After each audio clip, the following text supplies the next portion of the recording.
don't know why I'm so nervous right now.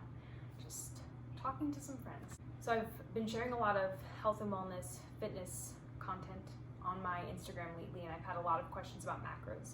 So I thought that instead of making Instagram story after Instagram story, 15-second clips that turns into a whole thing, I would try to just sit down and make a video, which is probably going to turn out super long. So I'm going to try to keep this short and sweet. Basically, a little backstory is I have always tried to stay in somewhat of healthy shape.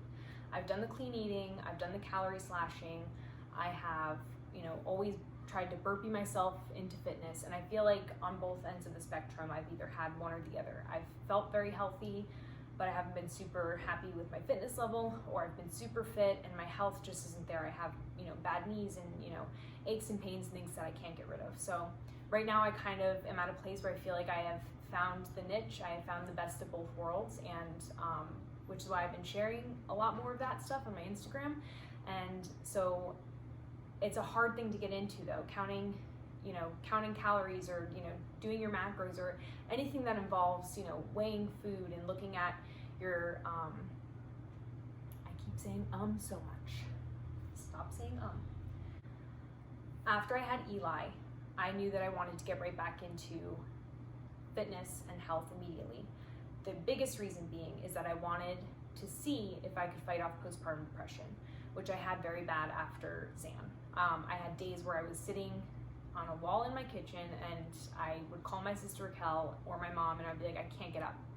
I hear the kids crying. I just am sitting here. I feel like I am useless. Like I don't know what's wrong with me because I feel okay. I just was in a slump. And I did not want to deal with that this time. I did not want to feel like that this time. I wanted to have as much energy and be as healthy for the kids as I could be, especially because they're all so young. And so having 2 in diapers and then a newborn, I knew that I just couldn't do that this time. So right away I was like, okay, Erica, get into gear, figure out your health and wellness, get into doing something. So I've been following this woman on Instagram for a while, Andrea Allen. A lot of you guys follow her too. Her handle is Deliciously Fit and Healthy. And I reached out to her and I was like, I would love to do macros with you. So we emailed back and forth and I essentially hired her to do my macros for me. So she starts you with something called naming your plate. And with naming your plate, you're looking at your plate every day and you're, trying to understand what on your plate is protein, fats, and carbs. And so I did that for a few days and I was like, okay, it's all carbs. Like, I love bagels. I love bagels. I would eat a bagel every single day and I can, now I know this, but probably not 2 a day, Erica. I use my Fitness Pal. I'm definitely going to take a video and show like how I plan my day. And that's, I think, the biggest thing is either the night before or first thing in the morning, I plan my whole day. So it takes the guesswork out of what am I going to eat? How is it going to fit my macros? If I just do it the night before or I do it first thing in the morning, I know exactly what to do.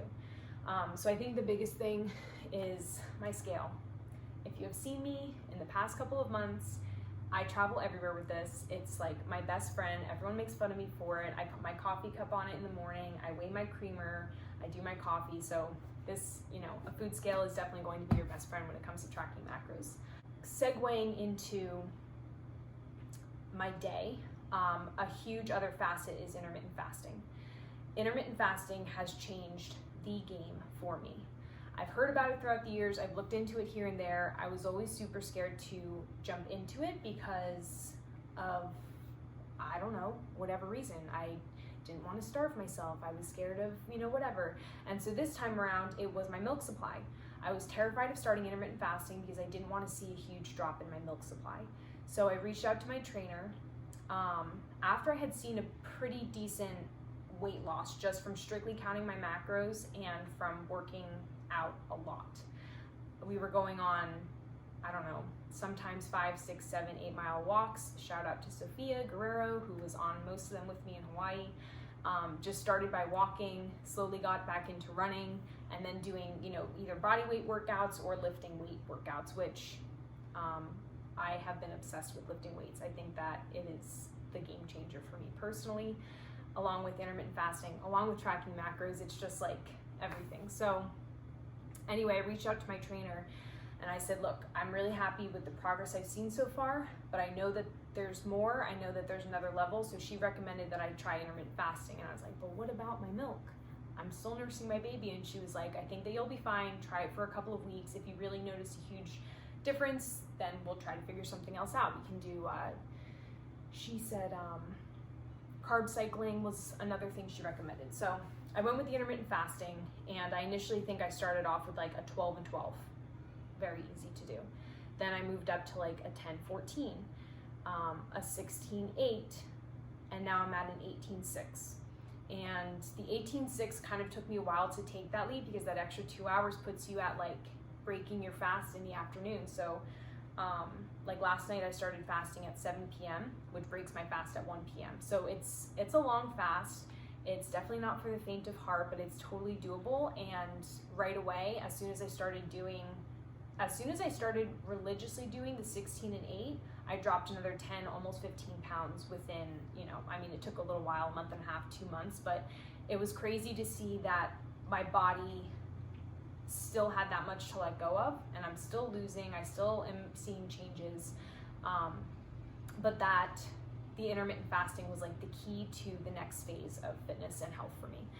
So my macros with my intermittent fasting are my two biggest things that I have going right now. I live by them, I swear by them, I will tell everyone about them because it's so easy to feel stuck in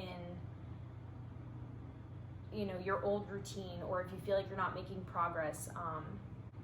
I felt like that for so many years where I didn't have health and fitness, which of course go hand in hand. Like I said in the beginning, I felt like I had one but not the other. And so for me, tracking my macros, intermittent fasting, along with things like the apple cider vinegar with the ginger and turmeric are awesome. But I think I'll leave it at that for now. So I hope that was helpful for some of you and not too much information, but I hope that some of that was helpful. So anyway,